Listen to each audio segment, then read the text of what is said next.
Jubilee hills ఉప ఎన్నిక ప్రచారంలో భాగంగా కేంద్ర మంత్రి కిషన్ రెడ్డి వెంగళరావు నగర్ డివిజన్ మధురానగర్ లో ప్రచారం నిర్వహించిన అనంతరం మీడియాతో మాట్లాడారు. జూబ్లీ హిల్స్ ఉప ఎన్నిక ప్రచారంలో ముఖ్యమైన నాయకులు భారీ ఎత్తున పాల్గొన్నారు. మజ్లిస్ పార్టీకి చెందిన వ్యక్తి గోరక్షకుడిపై విచక్షణ రహితంగా దాడి జరిపి హత్యాయత్నం చేయడం దారుణమని కేంద్ర మంత్రి కిషన్ రెడ్డి తెలిపారు. ఈ ఘటన రాష్ట్రంలో శాంతి భద్రతల వైఫల్యానికి అడ్డం పడుతుందని కిషన్ రెడ్డి తెలిపారు. బీఆర్ఎస్ అధికారంలో ఉన్నంత కాలం మజ్లిస్ పార్టీని పెంచి పోషించి మజ్లిస్ పార్టీ కనుసన్నల్లో పనిచేసిందని అన్నారు.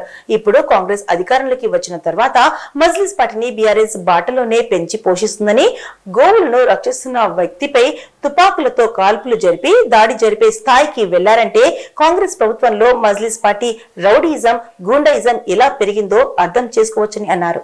ఉప ఎన్నికలు జరుగుతున్న సందర్భంగా మజ్లిస్ పార్టీకి చెందినటువంటి వ్యక్తి నిన్నటి రోజు గోవులను రక్షించేటువంటి గోరక్షకుడి పైన కాల్పులు జరిపి హత్యా ప్రయత్నం చేయడం ఏదైతున్నదో ఇది రాష్ట్రంలో ఉన్నటువంటి శాంతి భద్రతల పరిస్థితికి అద్దం పడతా ఉంది. బీఆర్ఎస్ పార్టీ అధికారంలో ఉన్నన్ని రోజులు బీఆర్ఎస్ పార్టీ మజ్లిస్ పార్టీకి అనుకూలంగా పెంచి పోషించడం జరిగింది. మజ్లిస్ పార్టీ కనసాగర్లో బీఆర్ఎస్ పార్టీ పనిచేసింది.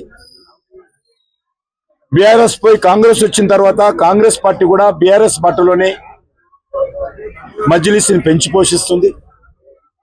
ఈరోజు హైదరాబాద్ లో గోవులను సేవ చేయడం కోసము, గోవులను హత్య చేయకూడదు, అక్రమ రవాణా చేయకూడదు అని చట్టానికి అనుకూలంగా పనిచేసేటువంటి ఒక యువకుడి పైన మజ్లిస్ పార్టీ తుపాకులతో కాల్పులు జరిపే పరిస్థితి వచ్చిందంటే ఈరోజు ఈ రాష్ట్రంలో మజ్లిస్ పార్టీ దౌర్జన్యాలు, మజ్లిస్ పార్టీ రౌడీజము, గుండాయిజము ఏ రకంగా పెరిగిందో అర్థం చేసుకోవచ్చు. అంతేకాదు ఈరోజు మజ్లిస్ పార్టీ నాయకుల దగ్గర, అనేక మంది దగ్గర అక్రమ ఆయుధాలు ఉన్నాయి, అక్రమంగా తుపాకులు ఉన్నాయి, లైసెన్స్ ఉన్న తుపాకులు ఉన్నాయి, లైసెన్స్ లేని తుపాకులు ఉన్నాయి. నిన్న సంఘటన చూస్తే మనకు అర్థమవుతా ఉంది. కాబట్టి ఒక ప్రమాదకర శక్తిగా, ఒక మతోన్మాద శక్తిగా మజ్లిస్ పార్టీ ఏ రకంగా మారిందో మేము ఇన్ని రోజులుగా చెప్తున్నటువంటి విషయాలకు నిన్న జరిగినటువంటి కాల్పుల సంఘటన అద్దం పడతా ఉంది. ఈరోజు ఈ రకమైనటువంటి సంఘటనలు పునరావృతం కాకుండా ఇక్కడ ఉండేటువంటి ప్రభుత్వం కానీ, గతంలో ఉన్నటువంటి ప్రభుత్వం కానీ పనిచేసేటువంటి పరిస్థితి లేదు. మజ్లిస్ పార్టీని ఎదుర్కోవాలంటే, మజ్లిస్ ఆగడాలను అరికట్టించాలంటే, మజ్లిస్ యొక్క దుర్మార్గాలను తుదముట్టించాలంటే భారతీయ జనతా పార్టీ ద్వారానే సాధ్యమవుతుంది. ఈరోజు జూబ్లీ హిల్స్ లో కూడా కాంగ్రెస్ పార్టీ మజ్లిస్ పార్టీ సహకారంతో, మజ్లిస్ పార్టీ మద్దతుతో గతంలో మజ్లిస్ పార్టీ తరఫున పోటీ చేసినటువంటి అభ్యర్థిని ఈరోజు రంగంలో పెట్టడము కాంగ్రెస్ పార్టీ యొక్క దివాలా కోరుతనానికి, దిగజారుతనానికి అద్దం పడతా ఉంది. జూబ్లీ హిల్స్ అనేక రకాలుగా నిర్లక్ష్యానికి గురి కాబడింది. జూబ్లీ హిల్స్ చుట్టుపక్కల ఉన్నటువంటి అన్ని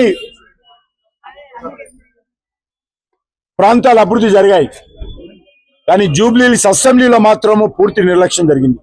ఇటు షేర్లింగంపల్లి అసెంబ్లీ తీసుకున్నా, ఇటు ఖైరతాబాద్ అసెంబ్లీ తీసుకున్నా, ఇటు సనత్ నగర్ అసెంబ్లీ తీసుకున్నా, అటు కూకట్పల్లి అసెంబ్లీ తీసుకున్నా, అన్ని ప్రాంతాల అభివృద్ధి జరిగాయి. కానీ జూబ్లీ హిల్స్ అన్ని రకాలుగా నిర్లక్ష్యానికి గురి కాబడింది, అన్ని రకాలుగా వెనుక వేయబడింది. ఇక్కడ డ్రైనేజ్ సమస్య కానీ, మంచినీటి సమస్య కానీ, లేక ఇక్కడ రోడ్ల పరిస్థితి కానీ, శానిటేషన్ కానీ, చెత్త కుప్పలు కానీ, వీధి లైట్లు కానీ, ఎక్కడ వేసిన గొంగడి అక్కడే ఉంది.